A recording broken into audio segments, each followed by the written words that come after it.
প্রিয় দর্শক, আসসালামু আলাইকুম। আর নয় সোনালী ব্যাংক, আর নয় রূপালী ব্যাংক, এবার আসেন আমাদের বাংলাদেশের মাটির ব্যাংক।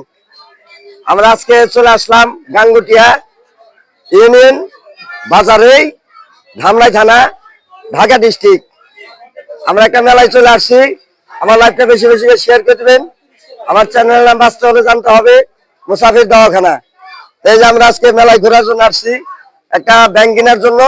আপনারা তহবিল জমা করবেন। আর সেই উদ্দেশ্যে বলি, বাংলাদেশের মানুষের এখন খুব কষ্ট, তারপরও চেষ্টা করবেন বাড়িতে একটা ব্যাংক নিয়ে তার মধ্যে বাচ্চা কাচ্চা সবাই মিলে টাকা পয়সা রাখবেন। যে একটু দেখাও, একটু দেখাও, মেলাটা ঘুরে ঘুরে দেখাও। এটার দাম কত? 300 টাকা। 300 টাকা। তাহলে এই ব্যাংকের দাম 300 টাকা। 300 টাকা। আচ্ছা, এই মেলাটা কি উপলক্ষে? এটা হলো শ্রী পঞ্চমী পূজা উপলক্ষে। একটু ভাঙে বলেন। পূজা উপলক্ষে, পূজা। এটা কি আপনার এই পুষ মাসেই পড়ে নাকি? প্রতি বছর এই মাসেই পড়ে। প্রতি বছর এই মাসে পড়ে। পঞ্চমীর পরের দিন মেলা। প্রিয় দর্শক, আমরা আজকে আসছি এই গাঙ্গুটিয়া মেলা ঘোরার জন্য। লাইভটা বেশি বেশি শেয়ার করে দিবেন। এটা ওই পাকিস্তান পিওর থেকে মেলা লাগে মনে হয়, অনেক আগের থেকেই।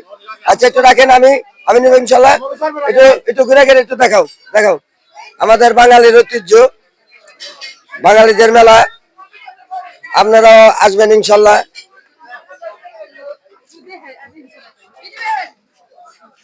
একটু ঘুরে ঘুরে একটু দেখাও।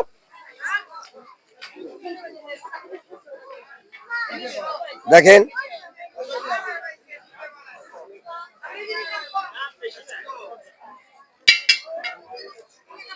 আমাদের বাঙালির ঐতিহ্য। কাকা, এটা কত করে? 70 টাকা। আমাদের বাংলাদেশের আগে মানুষের মাটির চুলায় মাটির ঢাকনা দিয়ে ভাত রান্না করতো, এখনো করে আমাদের গ্রাম অঞ্চলে। তারপরে মাটির ভাড়ের মধ্যে ভাত রান্না করতো, জীবনে গ্যাস্ট্রিক হইতো না তাদের। এখন আমরা বাঙালি সেটা খাইতে জানি না। তাই প্রিয় দর্শক, আপনাদের কাছে আমার একটাই আকুল আবেদন, আমরা মাটি দেশের মানুষ, আপনারা আবার ফিরে আসেন সেই মাটির রান্নাঘরে, সেই মাটির পাতিলে আপনারা ভাত রান্না করে খাবেন। মধুর মতন লাগবে সে ভাত।